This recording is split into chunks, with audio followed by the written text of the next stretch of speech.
Di sini, pertama kami menatap langit dunia,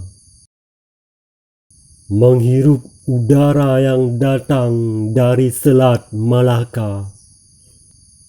Tanaman-tanaman kelapa dan pisang, ubi juga ilalang, menjadi dawai irama tatkala diterpa sang angin.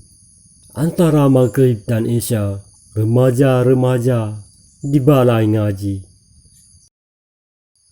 Madrasah Zawiyah asal nama.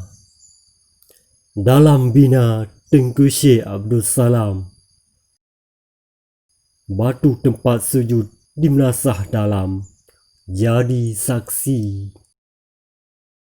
Air kolamnya yang sejuk menemani di kala wudu. Diteguk pun melepas dahaga jadi syifa. Pemuda-pemuda yang mendagang kini telah kembali.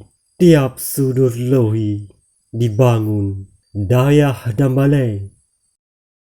Tanah-tanah ini telah dihuni generasi yang bersaksi dalam kalimah tauhidi.